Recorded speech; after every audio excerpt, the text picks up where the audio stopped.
ओम अज्ञानतिमिरान्धस्य ज्ञानञ्जनशलाकया चक्षुरुन्मिलितं येन तस्मै श्रीगुरुवे नमः। श्रीचैतन्यमनोभीष्टं स्थापितं येन भूतले स्वयं रूपकदा मह्यं ददाति स्वपदान्तिकं। श्रीसीतालक्ष्मणभरतशत्रुघ्न हनुमत समेत श्रीरामचन्द्र ध्यायामि। ओम सदा श्रवण मात्रेण पापिनां सद्गति प्रदे वाल्मीकि गिरिसम्भूता राम सागर गामिने पुनाति गुणत पुण्यम रामायणं महानदी श्लोकसार समाकीर्णं सर्ग कल्लोल संकुलं कांडग्राह महामीनं वंदे रामायणाणवं पूजितं राम रामेति मधुरं मधुराक्षरम् आरुह्य कविता शाखा वंदे वाल्मीकि कोकिलम् य पिबंत सततं रामचरितामृतसागरम् अतृप्तस्य मुनि वन्दे प्राचेतं समकल्मषां मनोजवं मारुततुल्यवेगं जितेन्द्रियां बुद्धिमतां वरिष्ठं वातात्मजो वानरयुद्धमुख्यं श्रीरामदूतं शिरसा नमामि। वेदेहि सहित सुरद्रुमतले हेमे महामण्डपे मध्ये पुष्पकमासने मणिमये वीरासने सहि स्थिरम् अग्रे वाचयितुं प्रवचनं सुतं तत्त्वं मुनिभ्यं परं व्याख्यन्तं भरतादिभिः परं भृत्यं रामं भजे श्यामलं। वामे भूमिसुता पुरस्तु हनुमान पश्चात् सुमित्रासुतं शत्रुघ्नो भरतस्य पार्श्वो दल्लेदुकोणेषु च सुग्रीवश्च विभीषणश्च युवराट तारासुतं जामवानं मध्ये नीलसरोजकोमलरुचिरं रामं भजे श्यामलं। रामं रामानुजं सीता भरतं भरतानुजं सुग्रीव वायुसुनं च प्रणमामि पुनः पुनः। नमस्तुते राम सलक्ष्मणाय दिव्ये च तस्य जनकात्मजाय नमस्तुते रुद्रे यममानिलेभ्यो नमस्ते चंद्रमरुद्गणभ्यं चरितं रघुनाथस्य सत्कोटि प्रविस्तरम् एकैकमक्षरं पुंसा महापातकनाशनं वाल्मीकि गिरि संभूता रामा भुवनिधि संगतां श्रीमद्नारायणी गंगा पुनाति भुवनत् त्रयम् वाल्मीकि मुनि सिंहश्च कविता वनचारिणी सुनूनं रामकथानादं को न यान्ति परां गति नीलाम्बुजस्यां मलकोमलांगं सीतास्मारो पृथ्वाम्य भाग्यं पाण्डवमस्य एकचारुचापं नमामि रामं रघुवंशनाथं। जय श्री कृष्ण चैतन्य प्रभु नित्यानंद श्री अद्वैत गदाधर श्रीवासादि श्री गौर भक्तवृंद। हरे कृष्ण कृष्ण कृष्ण हरे हरे, हरे राम राम राम हरे हरे।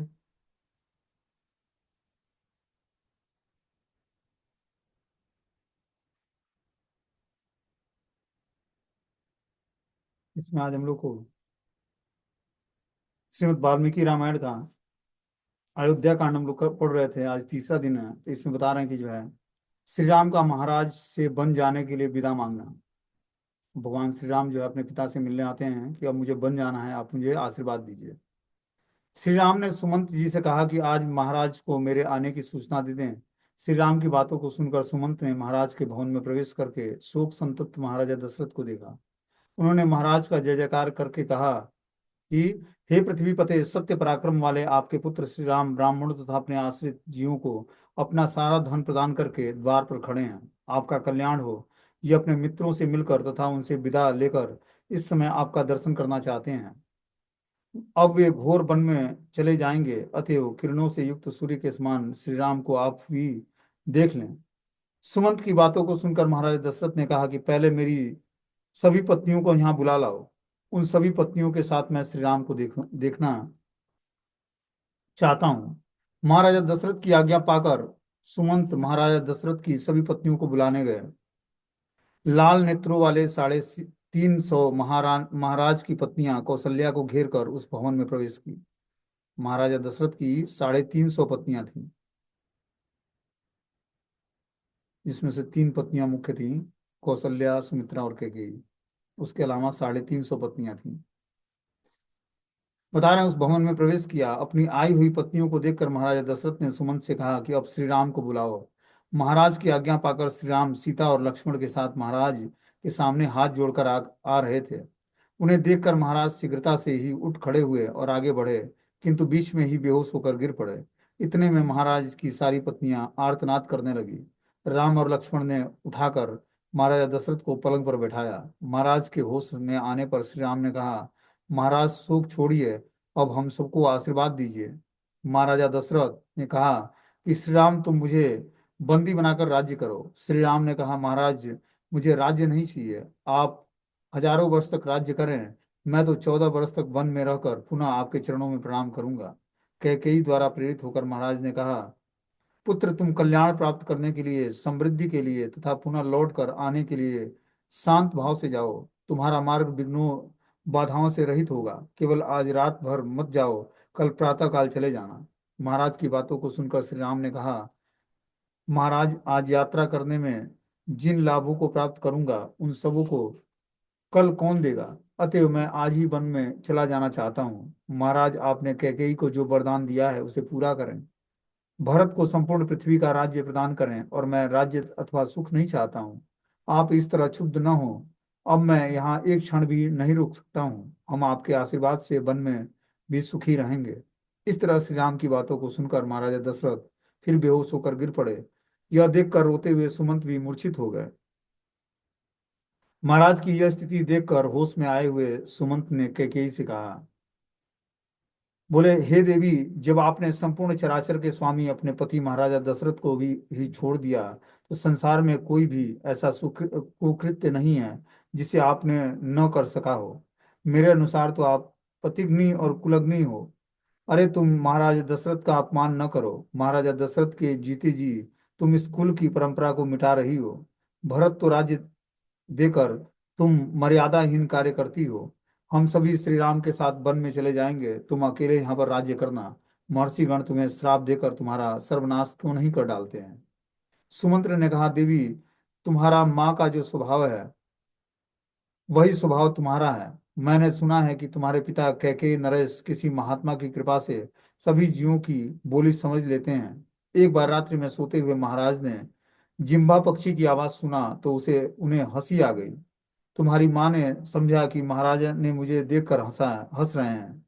उसने कहा कि आप क्यों हंस रहे हैं, इसका कारण बताया कि अन्यथा मैं आत्महत्या कर लूंगी। महाराज ने कहा, देवी, यदि मैं बता दूं तो मेरी मृत्यु हो जाएगी। रानी ने कहा कि तुम जियो या मरो, लेकिन मुझे बताओ, क्योंकि ऐसा करके तुम कभी भी इस प्रकार से मेरा उपहास नहीं करोगे। इसके पश्चात कैकेयी नरेश ने सारी स्थिति उस संत से जाकर कही। संत ने कहा कि रानी जिए या मरे उसे तुम बतलाना मत। इसके बाद महाराज ने तुम्हारी माँ को घर से निकाल दिया और सुखपूर्वक रहने लगे। अपनी माँ के ही समान तुम न बनो। श्री राम का राज्याभिषेक करवा कर तुम इस कुल का की मर्यादा का पालन करो। इस तरह सुमंत ने बहुत समझाया, किंतु कैकेयी के मन में उसका कोई भी असर नहीं हुआ। इसके पश्चात महाराजा दशरथ ने कहा कि श्री राम के ही साथ चारों प्रकार की सेनाएं, वैश्याएं और व्यापारी गण को वन में भेजा जाए। यहाँ के सभी नागरिक आयुधागार, मेरा खजाना और मेरे अन्न का भंडार भेजा जाए। वहां श्री राम वन में रहकर बड़े बड़े यज्ञों को करेंगे और ब्राह्मणों को पर्याप्त मात्रा में दक्षिणा देंगे। महाबाहु भरत अयोध्या का पालन करेंगे। श्री राम को संपूर्ण मनोवांछित भोगों से संपन्न करके भेजा जाए। इस तरह से महाराज दशरथ आज्ञा देते हैं अपने मंत्री को। कैकेयी ने महाराजा दशरथ की उपयुक्त समस्त बातों को सुना तो घबरा गई। उसका मुख सूखने लगा। उसने कहा कि धन से रहित अयोध्या का राज्य भरत नहीं लेंगे। जो महाराज दशरथ ने कहा कि तुमने यह तो वरदान मांगा नहीं कि श्री राम को अकेले वन में जाना होगा। इस पर कैकेयी ने कहा कि आपके वंश में सगर ने जिस तरह अपने पुत्र असमंजस को राज्य से निकाल दिया था, उसी प्रकार श्री राम को चले जाना चाहिए। उस समय महाराजा दशरथ के वृद्ध महामंत्र सिद्धार्थ ने कैकेयी से कहा कि असमंजस तो प्रजाओं के बच्चों को सरयू में फेंक देते थे। इसलिए प्रजाओं ने महाराजा सगर से कहा कि या तो आप असमंजस को अपने साथ रखिए अथवा हम लोगों को। प्रजाओं ने अपनी सारी व्यथा सुनाई तो महाराज ने असमंजस को अपने देश से निकाल दिया। श्री राम ने ऐसा कौन सा अपराध किया था जिसके कारण उन्हें राज्य प्राप्त नहीं हुआ। हम लोग श्री राम को ऐसे कोई भी दोष नहीं देखते हैं। जिस तरह द्वितीया के चंद्र में कोई दोष नहीं होता, उसी तरह श्री रामचंद्र में कोई दोष नहीं है। निर्दोष श्री राम के राज्याभिषेक में बाधा डालकर तुम्हारे लिए उचित नहीं है। अंत में महाराजा दशरथ ने कैकेयी से कहा कि अब मैं भी यह राज्य, धन और सुख को छोड़कर श्री राम के पीछे चला जाऊंगा।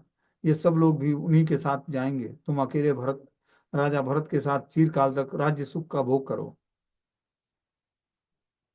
सिद्धार्थ नामक महामंत्री की बातों को सुनकर श्री राम ने महाराजा दशरथ से नम्रतापूर्वक कहा। क्या बोला सिद्धार्थ ने? महाराज, मैं भोगों का परित्याग कर चुका हूँ। मुझे तो वन के फल मूलों से जीवन निर्वाह करना है। मैं सब ओर से आसक्ति का परित्याग कर चुका हूँ। मुझे सेना से क्या मतलब है। मैं इन सारी वस्तुओं को भरत को देना चाहता हूँ। मुझे तो वल्कल वस्त्र ला दें।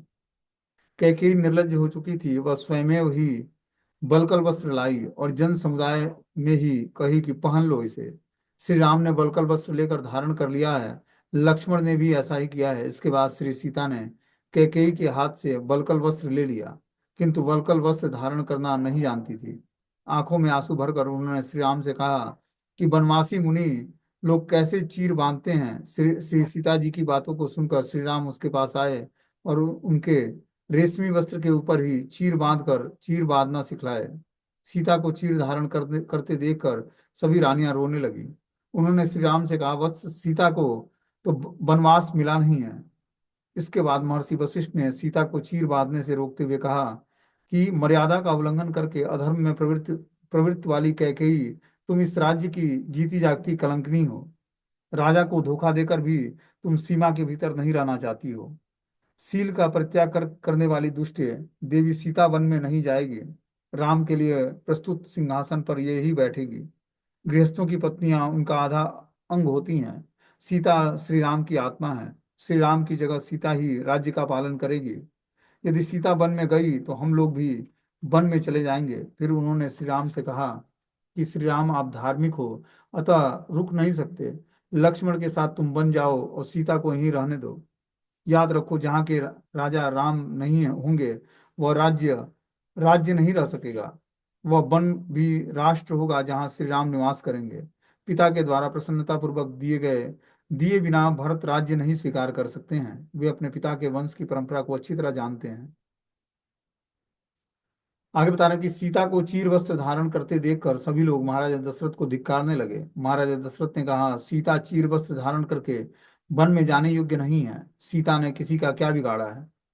जनक नंदिनी शीघ्र ही वल्कल वस्त्र उतार डाले, यह इस रूप में वन में जाए, मैंने ऐसी कोई भी प्रतिज्ञा नहीं की है। अतः सीता सभी वस्त्र अलंकारों तथा सभी प्रकार के रत्नों के साथ जैसे चाहे वन में जाए।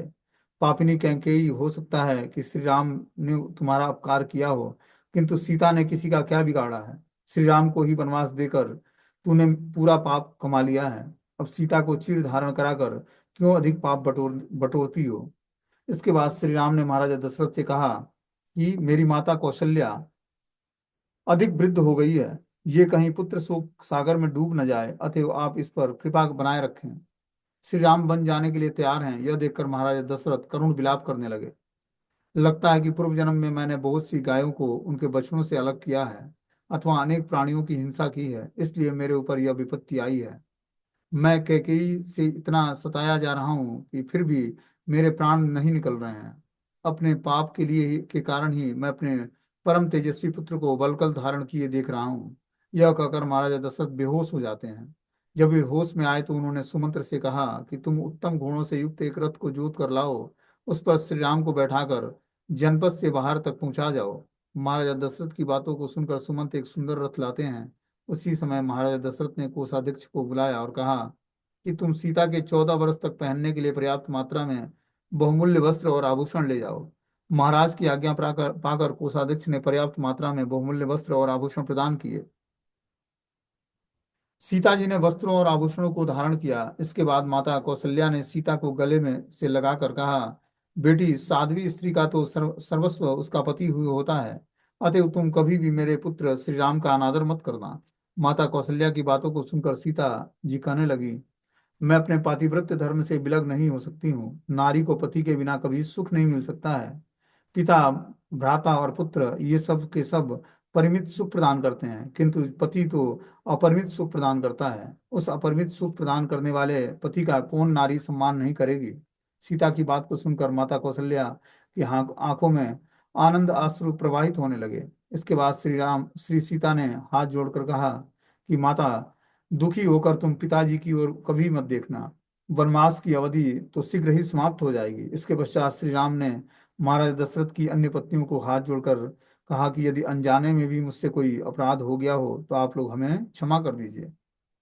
इसके पश्चात श्री राम, लक्ष्मण और सीता ने महाराजा दशरथ के चरणों का स्पर्श किया और उनकी दक्षिणावर्त प्रदक्षिणा की।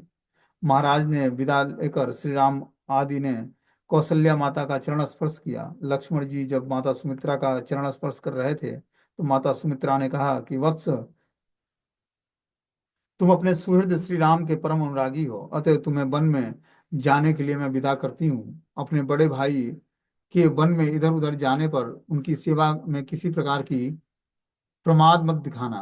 इसके बाद सुमित्रा ने श्री राम से कहा कि वत्स जाओ, तुम्हारा मार्ग मंगलमय हो।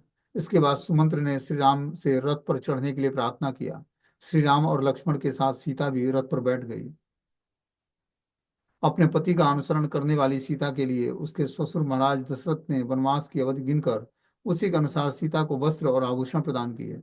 श्री राम के जो जो अस्त्र शस्त्र आदि थे, वे सब के सब रथ के पीछे भाग में रख दिए गए। जिस समय रथ पर चढ़कर श्री राम और लक्ष्मण और सीता वन के लिए प्रस्थान किए, उस समय सब लोग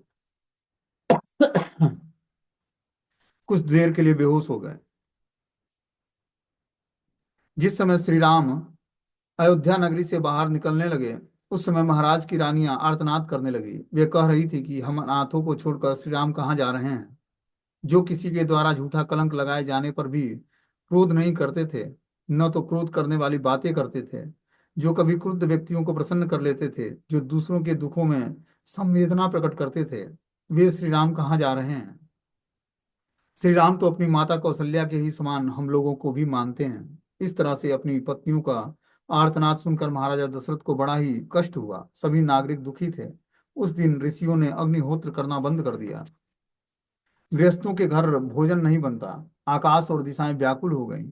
इस तरह सारी अयोध्या उस दिन व्याकुल हो गई। सब लोग श्री राम के विषय में चिंतित थे। उस दिन श्री राम के मित्रों को भी नींद नहीं आ रही थी। श्री राम की विरहाग्नि से अयोध्या की सेना तथा पशु पक्षी सभी संतप्त थे। जब तक श्री राम के रथ की धूली दिखाई देती रही, तब तक महाराज उसे देखते रहे। वे ऊंचे पर चढ़कर श्री राम को देख रहे थे। जब श्री राम के रथ की धूली भी नहीं दिखाई दी, तो वे मूर्छित होकर पृथ्वी पर गिर पड़े। महाराज को सहारा देने के लिए उनके दाहिने भाग में कौशल्या और बाएं बाएं भाग में कैकेयी विद्यमान थी। महाराज ने कैकेयी को देखकर कहा कि पाप पूर्ण विचार रखने वाली हे कैकेयी, तुम मेरे आगो अंगों को मत छुओ। मैं तुम्हें देखना भी नहीं चाहता हूँ। तुम न तो मेरी पत्नी हो और न ही तुम मेरी बांधवी हो। मैं तेरे साथ अपने सभी संबंध को त्याग रहा हूँ। यदि तुम्हारे इस कार्य से भरत प्रसन्न हो, तो उसके द्वारा प्रदत्त जल एवं पिंड मुझे न प्राप्त हुए। महाराज विलाप कर रहे थे। उन्होंने जब जान लिया कि श्री राम का रथ नगर से बाहर चला गया, तो वे श्री राम लक्ष्मण और जानकी के विषय में विलाप करने लगे। उन्होंने कहा, कैकेयी, तुम्हारी कामना पूर्ण हो, विधवा होकर राज्य करो। मैं नरश्रेष्ठ श्री राम के बिना जीना नहीं चाहता हूँ। इस तरह से विलाप करते हुए महाराजा दशरथ अपने गृह में प्रवेश करते हैं और अपने लोगों से बोलते हैं कि आप लोग मुझे श्री राम की माता कौशल्या के भवन में ले चलो। मुझे अन्यत्र शांति नहीं मिल रही है। द्वारपालों ने नम्रता पूर्वक महाराजा दशरथ को महारानी कौशल्या के भवन में पहुंचाया। वहां आकर श्री राम के विषय में सोचकर महाराजा दशरथ का मन दुखी हो गया। उस समय वह भवन सीता, राम और लक्ष्मण से विहीन था। यह देखकर महाराज जोर जोर से विलाप करने लगे। जब आधी रात्रि हुई, तो महाराजा दशरथ ने कौशल्या से कहा कि हे कौशल्य, मेरी दृष्टि में श्री राम के ही साथ चली गई है। अब तो भी अब तक भी नहीं लौटी है। मैं तुम्हें देख नहीं पा रहा हूँ। एक बार मेरा शरीर का स्पर्श करो। महाराज को व्यथित देखकर कौशल्या जी उसके पास आकर बैठी और विलाप करने लगी। महाराज, आज श्री राम अपनी पत्नी और भाई के साथ वन चले गए हैं। अब तो कैकेयी मुझे और कष्ट देगी। उन सबों को वन में कितना कष्ट उठाना पड़ेगा। कब वह बेला आएगी जब मैं आपके साथ वन में लौटे हुए श्री राम, सीता और लक्ष्मण को देखूंगी। अब तो श्री राम के बिना मैं जीना भी नहीं चाहती हूँ। इस प्रकार से कौशल्या ने देर तक विलाप शुरू किया। विलाप करती हुई कौशल्या को देखकर सुमित्रा ने उन्हें सांत्वना प्रदान किया। आपके पुत्र श्री राम उत्तम गुणों से युक्त पुरुषों में श्रेष्ठ हैं। उनके लिए इस प्रकार शोक करना, दीनता पूर्वक रोना उचित नहीं है। श्री राम धर्मात्मा पुरुष हैं। उनके लिए शोक करना उचित नहीं है। उनके साथ लक्ष्मण और सीता गए हैं, अतः श्री राम को कहीं भी कष्ट नहीं होगा। श्री राम को सूर्य भी संतप्त नहीं कर सकेगा। वे चंद्रमा की शीतल किरणों का सेवन करेंगे। श्री राम के द्वारा युद्ध में संबर के पुत्र सुबाहु को मारा गया। देवर्षि महर्षि विश्वामित्र ने उन्हें उन दिव्य अस्त्रों को प्रदान किया है, जिन्हें वे ब्रह्मा जी से प्राप्त किए थे। उस श्री राम के समक्ष कोई भी शत्रु टिक नहीं पाएगा। इसके बाद सुमित्रा माता कहने लगी, देवी, श्री राम सूर्य के भी प्रकाशक सूर्य हैं, अग्नि के भी अग्नि हैं, स्वामियों के भी स्वामी हैं, लक्ष्मी के वे सौभाग्यवर्धन लक्ष्मी तथा क्षमा के भी क्षमा हैं। वे देवताओं के भी देवता और भूतों के भी उत्तम भूत हैं। वे चाहे वन में रहें या नगर में, उनके लिए कोई भी दोष नहीं हो सकता है। पुरुषों में अग्रगण्य श्री राम शीघ्र ही पृथ्वी पर सीता और लक्ष्मी के साथ राज्याभिषेक होंगे। आज भी शीघ्र ही वन से लौटते हुए श्री राम से बंधित होंगी। अतएव श्री राम के लिए अपने मन में शोक तथा दुख नहीं होनी चाहिए। आपको जो इस लोगों को धैर्य बंधाना चाहिए, और आप इस तरह स्वयं ही कातर हो रही हैं। लक्ष्मण जी की माता सुमित्रा जी की बातें सुनकर श्री राम की माता कौशल्या, महाराज दशरथ की पत्नी, के शरीर में ही उनका शोक तत्काल उसी तरह विलीन हो गया, जैसे शरत काल में थोड़े जल वाला मेघ तत्काल विनष्ट हो जाता है। इस तरह से सुमित्रा जी ने कौशल्या माता को ढाढ़स बंधाया और उनके शोक को दूर करा अपनी बातों से। भगवान श्री राम रथारूढ़ होकर वन में जा रहे थे। नगरवासी उनके पीछे पीछे लग गए। प्रजाजनों ने श्री राम को घर जाने के लिए बहुत कहा, किंतु श्री राम नहीं लौटे। अंत में श्री राम ने प्रजाओं से कहा कि आप लोगों का जो प्रेम मुझ में है, उससे अधिक प्रेम भरत में होना चाहिए। कैकेयी नंदन भरत आप लोगों को हमारे से अधिक प्रेम करेंगे। अतएव मेरे चले जाने पर महाराज जिस प्रकार से शोक संतप्त न हो, आप लोगों को वैसा ही आचरण करना चाहिए, उसी से मुझे प्रसन्नता होगी। किंतु प्रजाजनों की सुदृढ़ इच्छा थी कि श्री राम ही राजा बने। उन प्रजाओं ने कुछ वृद्ध ब्राह्मण थे, उन ब्राह्मणों ने कहा कि अरे तेज चलने वाले अच्छी जाति के घोड़े, तुम लोग वेग पूर्वक श्री राम को वन की ओर लिए जा रहे हो, लौट जाओ, मत जाओ, अपने स्वामी का कल्याण करो। वृद्ध ब्राह्मणों का विलाप सुनकर श्री राम रथ से नीचे उतर गए। उन ब्राह्मणों का कहीं साथ न छूट जाए, इसलिए वे सीता और लक्ष्मण के साथ पैदल ही चलने लगे। श्री राम को पैदल चलते देखकर ब्राह्मणों ने कहा कि श्री राम, तुम्हें ब्राह्मणों को के हितैषी हो, इसलिए यह सारा ब्राह्मण समूह तुम्हारे पीछे पीछे चल रहा है। इन ब्राह्मणों के कंधे पर चढ़कर अग्निदेव भी तुम्हारा अनुसरण कर रहे हैं। हम लोगों को वाजपेयी यज्ञ में जो श्वेत छत्र मिले हैं, उसी से हम तुम्हारे सिर पर छाया करेंगे। हमारे बाल पककर सफेद हो गए हैं। हम हाथ जोड़कर प्रार्थना करते हैं कि तुम घर लौट चलो। इस तरह से प्रार्थना करते हुए ब्राह्मणों को श्री राम ने देखा और रात्रि में वहीं तमसा नदी के तट पर रुक गए।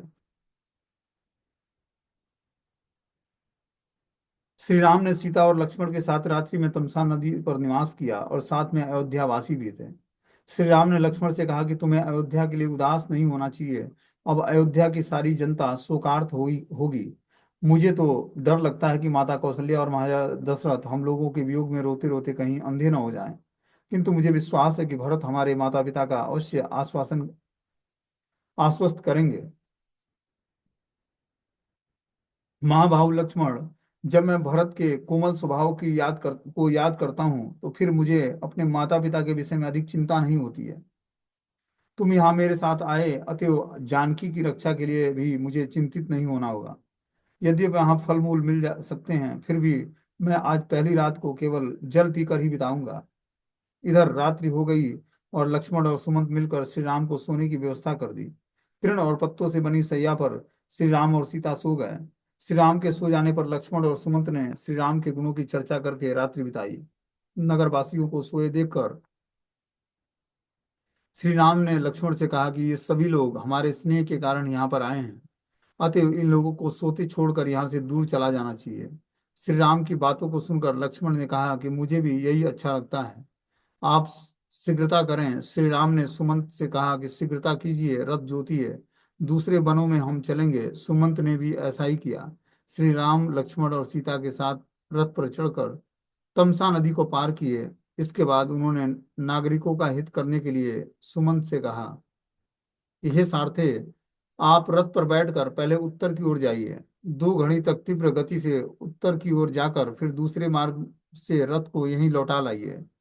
पूर्ववासी मुझे जान न सकें, इस तरह का प्रयास आप प्रयत्न पूर्वक करें। सारथी ने वैसा ही किया। इसके बाद सारथी ने उस रास्ते से रथ हाँका जिस रास्ते पर तपोवन पहुंचा जा सके। प्रातः काल जब नगरवासी जग कर देखे कि श्री राम और लक्ष्मण नहीं है, तो वे अचेत हो गए और अनेक प्रकार से विलाप करने लगे। हम लोगों की उस निद्रा का को धिक्कार है, जिसके कारण अचेत हो जाने के कारण हम उस विशाल वक्ष स्थल तथा महाबाहु श्री राम को देखने से वंचित हो गए हैं। जो श्री राम हमारा पालन करते थे, वे आज हमें छोड़कर वन में चले गए हैं। श्री राम के अभाव में हमारा जीवन व्यर्थ है। हम अपनी जान दे देंगे अथवा चिता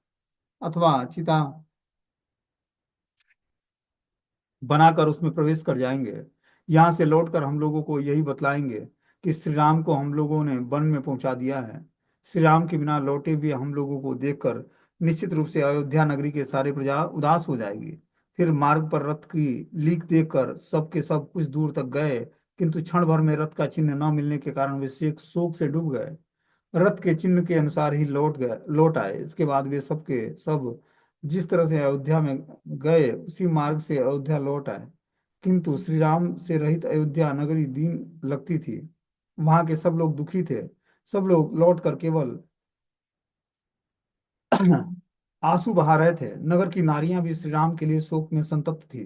किसी ने अपनी न तो दुकान खोली, न किसी ने घर में उस रात्रि भोजन किया। सभी घरों की नारियां कैकेयी की निंदा कर रही थीं। जिसके राज्य वैभव के लिए अपने पुत्र और पति का त्याग कर दिया है, वह कैकेयी किसका परित्याग नहीं कर सकती है। वह कुल कलंकिनी है।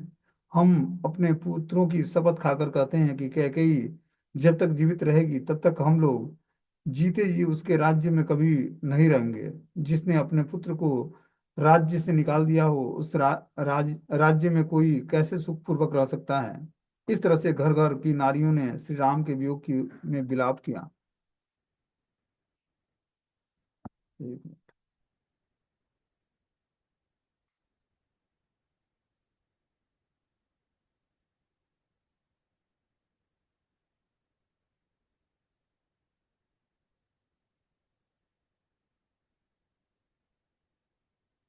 अब आगे इसमें बताना कि अपने पिता की आज्ञा में तत्पर श्री राम रथ पर चढ़कर रात्रि में ही बहुत दूर चले गए। प्रातः काल होने पर उन्होंने संध्या वंदन किया। मार्ग में जो ग्राम पड़ते वहां के लोग आपस में बातें करते हुए कह रहे थे कि काम के वश में पड़े हुए महाराजा दशरथ को धिक्कार है। हाय पापिनी कैकेयी, पाप कर्मों को करने वाली तथा धर्म की मर्यादा को परित्याग करने वाली, उसमें दया बिल्कुल नहीं है। क्रूरा व अब और क्रूर कर्मों में ही लगी रहती है। जिसने महाराज के धार्मिक दयालु और जितेंद्रिय पुत्र श्री राम को वनवास दिया है, सदा सुख में ही पलने वाली सीता किस तरह से वन में के कष्टों को बर्दाश्त करेगी। ग्रामवासी लोगों की इस तरह की बातें सुनते हुए श्री राम वेद श्रुति नामक नदी को पार करके दक्षिण दिशा की ओर चल पड़े।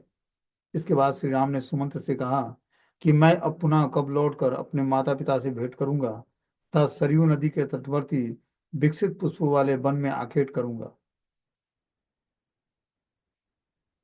कौशल्या कौशल प्रदेश की मनोहर सीमा को पार करके करते हुए श्री राम ने अयोध्या की ओर मुंह करके और हाथ जोड़कर कहा कि आपृच्छे त्वाम पुरी श्रेष्ठम कुकुत्स परिपालिते देवतानि च यानि त्वाम पालयांते व सन्ति च निवृत्य वनवासं सत्त्वामनृणो जगतीपते पुनः द्रक्ष्यामि मातरं च पिता च स संगताम।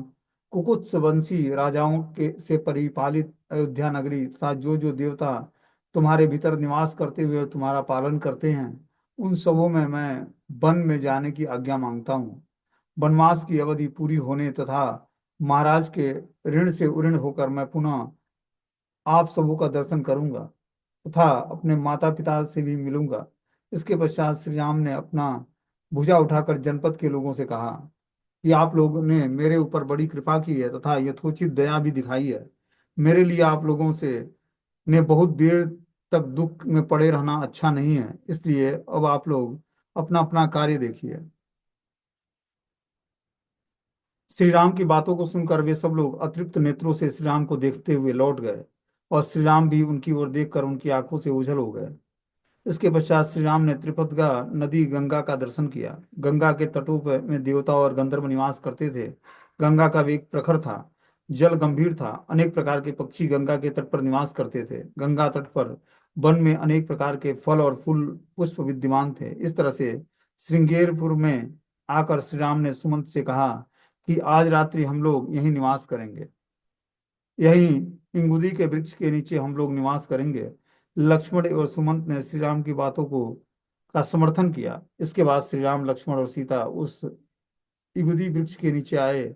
श्रृंगेरवेरपुर में श्री रामचंद्र ने के मित्र गुह नामक राजा राज्य करता था। श्री राम को आए हुए सुनकर निषाद राज अपने वृद्ध पुरुषों के साथ उनसे मिलने आए। आते हुए गुहे को देखकर श्री राम और लक्ष्मण आगे आए श्री राम को बलकल वस्त्र धारण किए हुए देखकर गुहराज को बड़ा कष्ट हुआ। उन्होंने श्री रामचंद्र को हृदय से लगाकर कहा, हे श्री राम, आपके लिए जैसे अयोध्या का राज्य है उसी प्रकार यह भी राज्य आपका ही है। मैं आपकी कौन सी सेवा करूं? आपके जैसे प्रिय अतिथि के लिए कुछ भी सुलभ नहीं है। इसके पश्चात निषाद राज अनेक प्रकार का अन्न लेकर श्री राम की सेवा में उपस्थित हुए और श्री राम ने उसे स्वीकार करने के लिए कहे। श्री राम ने निषाद राज से कहा कि आपने मेरी बहुत बड़ी सेवा की है। आप यहाँ पैदल आए हैं। आपको निरोग देखकर मैं बहुत ही प्रसन्न हो रहा हूँ। तुमने इस सामग्रियों को जो उपस्थित किया है उन सबों से मैं स्वीकार करके उन्हें वापस ले जाने की आज्ञा देता हूँ, क्योंकि इस समय मैं दूसरे द्वारा दी गई किसी भी वस्तु को अपने उपयोग में नहीं ले सकता। इस तरह से मैं तापस वेश में वन में विचरण करता हूँ। इस तरह से मुझे घोड़े को खाने के लिए चारा चाहिए और कुछ नहीं। इतने से ही मेरा आपके द्वारा अच्छी तरह से सत्कार हो जाएगा। निषाद राज ने घोड़ों को खाने पीने की सारी व्यवस्था कर दी। इसके बाद श्री राम ने सायंकाल संध्या की और भोजन के नाम पर उन्होंने लक्ष्मण द्वारा लाया हुआ केवल जल पी ही लिया। इसके बाद श्री राम तृण की सैया बनाकर अपनी पत्नी के साथ भूमि पर शयन करने लगे। लक्ष्मी जी ने सपत्नी दर्शन का पैर धोया और दूसरे वृक्ष के नीचे आकर बैठ गई। रात्रि में निषाद राज सुमंत और लक्ष्मण श्री राम के विषय में सुनकर विभिन्न प्रकार की बातें करते रहे।